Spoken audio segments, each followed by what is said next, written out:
નમસ્કાર દર્શક મિત્રો, લાઈવ 24 ન્યૂઝની સાથે હું છું મિક્ષુ ઠક્કર ને આપણી સાથે આપ નેતા રાજુભાઈ કરપડા જોડાઈ ચૂક્યા છે. જી રાજુભાઈ, સ્વાગત છે આપનું લાઈવ 24 ન્યૂઝમાં. Thank you.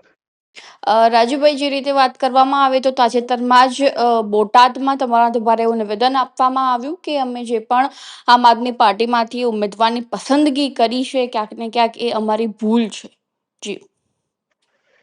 જેવી રીતે 2022ની ચૂંટણીમાં આમ આદમી પાર્ટી પહેલીવાર વિધાનસભાની ચૂંટણી ગુજરાતમાં મજબૂતાઈથી લડી રહી હતી, જી. ક્યાંક ને ક્યાંક એવું બને કે જે રીતે વિસાવદરમાં અમે ઉમેદવારની પસંદગીમાં થાપ ખાઈ ગયા છીએ તો ભૂલ અમે સ્વીકારી છે અને લોકોએ જડબાતોડ જવાબ પેટા ચૂંટણીમાં પણ આપ્યો છે કે અહીંયા ઉમેદવારથી કોઈ ચૂંટણી જીત્યું નથી.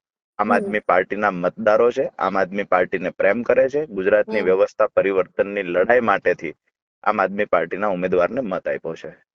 એટલે ફરીવાર જયારે પેટા ચૂંટણી આવી ત્યારે પણ વિસાવદરની જનતાએ આમ આદમી પાર્ટીના ઉમેદવાર ગોપાલભાઈને જંગી બહુમતીથી જીતાડ્યા.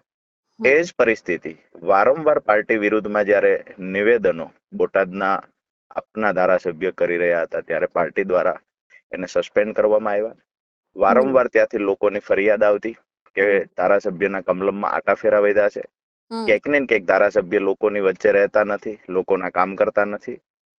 વારંવાર ભાજપના સંપર્કમાં રહી પાર્ટી વિરુદ્ધમાં નિવેદનો આપવા, લોકોના કામ ન કરવા, ક્યાંક ને ક્યાંક ભ્રષ્ટાચારના આક્ષેપો લાગ્યા. સ્વાભાવિક છે કે આમ આદમી પાર્ટીએ સસ્પેન્ડ પણ કર્યા અને અમે લોકોની વચ્ચે જઈને પાછા એ વાત મૂકીએ છીએ કે જે વિસાવદરમાં ભૂલ થઈ હતી એ ભૂલ અહીંયા થઈ છે, પણ સામેથી લોકોનો જવાબ એ હતો કે વિસાવદરમાં જે વિસાવદર વાળી થઈ પેટા ચૂંટણીમાં આવનાર 2027ની ચૂંટણી આવે તો પણ ભલે અને પેટા ચૂંટણી વચ્ચેથી આવશે તો પણ ભલે, અમે વિસાવદર વાળી કરશું. અમે આમ આદમી પાર્ટીની સાથે છીએ. ગઈકાલે 200થી વધારે સામાજિક અને રાજકીય આગેવાનો આમ આદમી પાર્ટી સાથે જોડાયા છે. ખૂબ ઉત્સાહ સાથે લોકો કામ કરી રહ્યા છે, ખૂબ મજબૂતાઈથી સંગઠન બની રહ્યું છે. આવનાર તાલુકા જિલ્લા પંચાયતની ચૂંટણીમાં જબરજસ્ત પરિણામ લાવશે, આ મને વિશ્વાસ છે. એટલે તમારા મત પ્રમાણે રાજુભાઈ, ઉમેશભાઈ મકવાણા છે સતત ભાજપના સંપર્કમાં છે એટલા માટે ક્યાંક આમ આદમી પાર્ટી સાથે તમને ડખો થયો છે? બિલકુલ ડખો થયો નથી. બિલકુલ ડખો થયો નથી. અમે તો માનીએ છીએ, વારંવાર સમજાવવામાં પણ જે તે સમયે વારંવાર સમજાવવામાં પણ આવ્યા હતા. અને મને તો હવે ક્યાંક ને ક્યાંક એવું લાગે છે, લાઈવ 24ના માધ્યમથી હું કહીશ કે ખરેખર હવે એ વિષય પર ચર્ચા પણ એટલે ન કરવી જોઈએ કે એને જે ખુલીને કહેવાનું હતું એ કહી ચૂક્યા છે. આમ આદમી પાર્ટીએ જે નિર્ણય લેવાનો હતો એ લઈ ચૂકી છે. હવે એ વ્યક્તિ વિશે મને નથી લાગતું કોઈ તમારે કોઈ ચર્ચા કરવી જોઈએ. તમે એઝ એ પત્રકાર તરીકે ચર્ચા કરી શકો, પણ મને એવું લાગે છે, હા, તમે બિલકુલ સ્વતંત્રતાથી તમે ચર્ચા કરી શકો, સવાલ કરી શકો, પણ મારી વિનંતી એ છે કે આમ આદમી પાર્ટી એ વ્યક્તિને સસ્પેન્ડ કરી દીધા છે.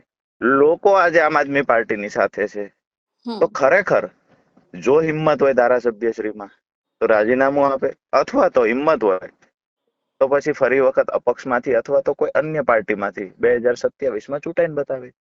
એટલે રાજુભાઈ, જો આવતા સમયમાં ચૂંટણી આવે છે બોટાદમાંથી, તો આમ આદમી પાર્ટીમાંથી રાજુભાઈ કરપડા બોટાદ બેઠકમાંથી ઉમેદવાર હશે? આવતા સમયમાં પેટા ચૂંટણી એટલે નથી આવવાની કે ધારાસભ્ય રાજીનામું નથી આપવાના.